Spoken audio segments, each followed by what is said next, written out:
Good evening, boys and girls. Are you ready for bed? Are you ready for a bedtime story? Well, this story is part 1 of a 4-part series called Billy and the Blue Whale. I'm starting to put all my stories, which are improvised. That means I made them all up on the spot. I'm making them all into books now, and you can find them on Amazon, or you can email me at e3dstories@gmail.com.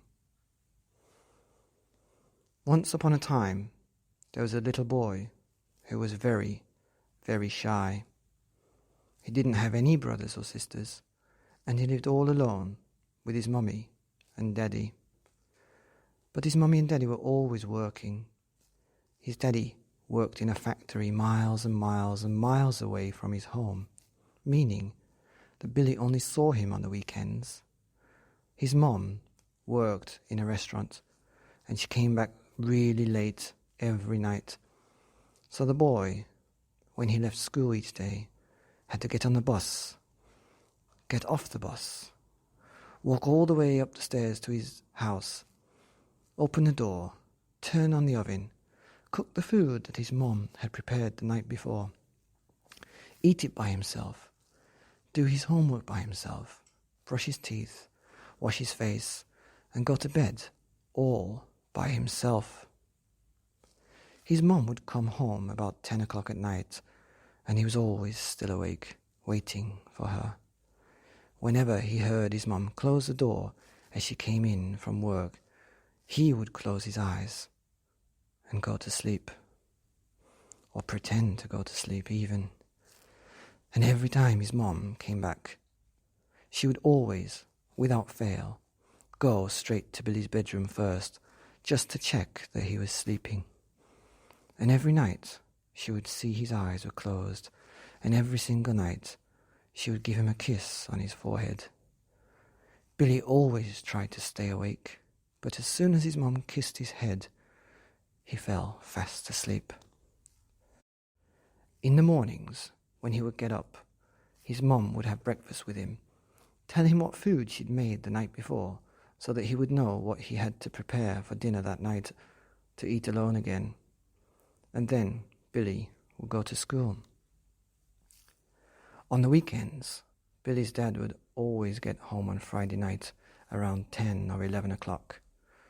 And so that was a night that Billy could stay up a little bit later than usual, and because there was no school on Saturdays. Anyway, this boy, Billy, did not have a very nice life. You see, all he did was come home every day by himself. On Monday, Tuesday, Wednesday, Thursday, and Friday, he would go home all by himself and look after himself until he fell asleep when his mum kissed him. He didn't have any friends to play with, and he could never go outside because his mum said not to play outside. Sometimes he could go outside on the weekend, but his dad would come home on the weekend, and his dad would usually sleep on the sofa all the time because he was so tired from working hard. This meant Billy usually had to help his mum to wash and clean and do all the housework. So the boy felt very, very fed up. Well, one day, I think it was a Tuesday afternoon, the boy was feeling particularly fed up, and he got off his school bus and went upstairs to his house, opened the door, went in, and turned on the oven for the food. And then he heard a ding-dong at the door. "Oh, who's that? I didn't ask any friends to come around," he thought. So he went and opened the door, and there, at the bottom of the step, was a little box, and nobody to be seen. He looked around, but he couldn't see anybody. And he knew that postmen didn't even come at 5 o'clock. So, after making sure that the coast was all clear, he took the little package under his arm and quickly closed the door and went and put it on the kitchen table. He turned off the oven so he could let his food cool down a bit. And as his food was cooling down, he went to the kitchen table and opened up the little box. He unravelled the delicate paper-wrapped present to find a little note, and the little note said, "Follow the blue whale." Is this for me or for Mum? He thought. Follow the blue whale? What does that mean? Well, he couldn't really think of what the note meant, and then he started to get hungry and remembered that his food was getting cold in the cooling oven, so he put the card on top of the piano and went and ate his dinner. As he was washing his dishes, he thought about the little note. Blue whale, blue whale, what does it mean? As he was washing his face and brushing his teeth and getting ready for bed, he kept thinking about the blue whale. A blue whale, a blue whale. I have no idea what that means. And as he was putting on his pajamas and getting ready for bed, blue whale, blue whale. Billy still had no idea. Frustrated and tired, he took the box and put it in the trash. And he took it out again and put it under the kitchen sink, just in case. He left the card on top of the piano so that he would be able to see it in the morning, and so that his mom might be able to see it when she gets home, and perhaps she would be able to work out what blue whale meant. As he closed his eyes, he thought, what is this blue whale?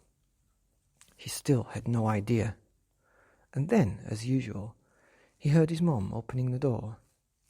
So he closed his eyes and got a kiss on the head and fell asleep. And he forgot all about the note that told him to follow the blue whale.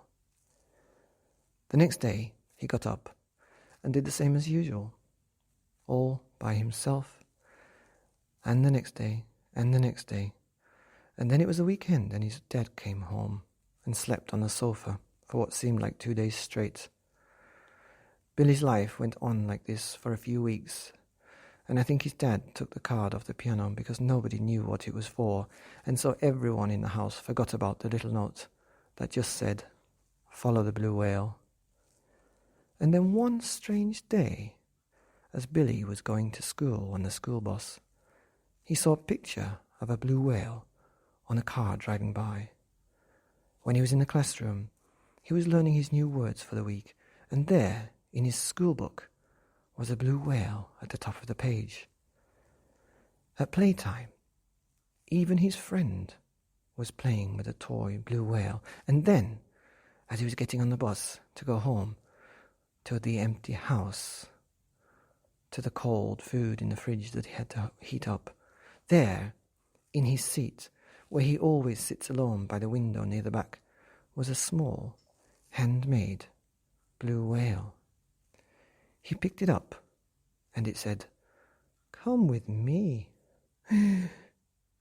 Billy did not know what to do, so he held on tight to this blue whale and didn't say a word. When he got off the bus, the blue whale started to pull, like a magnet, but in the opposite direction. And it was pulling him, so he held on tight. And as Billy was getting close to his door, the blue whale pulled him past the door and way down the street. Billy was now trying to hold on to this blue whale, like someone might hold on to a dog that was running away with a leash. The blue whale kept pulling and pulling and pulling, and Billy kept running and running and running. He thought his arms and legs were going to fall off. But before he knew it, he was down the street, and he didn't know where he was. The blue whale kept pulling and pulling and pulling, and pulled Billy all the way to the harbour, where all the boats were parked up. The blue whale pulled Billy onto a ship that didn't seem to belong in that dock. Billy was pulled along the deck and down the steps into the belly of the boat and into a wooden cabin that smelled warm and piney. Well, it was getting dark, and it was dark in the cabin, and the boy was very, very hungry. Not scared, funnily, just hungry. And there was some food. A nice sandwich and a glass of warm milk. Billy sat down and ate the sandwich and drank the milk, and had no thought of what time it was, nor the cold food that was waiting for him in the fridge at home. But suddenly the note started to make some sense. Suddenly, Billy came out of his daydream to find himself struggling to balance on his own 2 feet. He tried to get out and run up the steps to the deck, but when he got to the top of the ship had already set sail, and there was sea everywhere all around, lit by the reflection of the clear full moon, and he was hundreds and hundreds of miles away from home. He didn't know what to do. He started to cry. But then the blue whale started to nudge him on his shoulder gently. You see, as I'm sure you have guessed, this was not any ordinary toy blue whale. It was a magic floating blue whale, and it was looking at Billy with its innocent eyes. "What do you want now?" sobbed Billy. "How am I ever going to get back home? What's Mum going to do when she gets home and I'm not in my bed?" Billy even thought for a second that he may never ever sleep a wink again in his whole life if his mother doesn't give him a kiss on his forehead.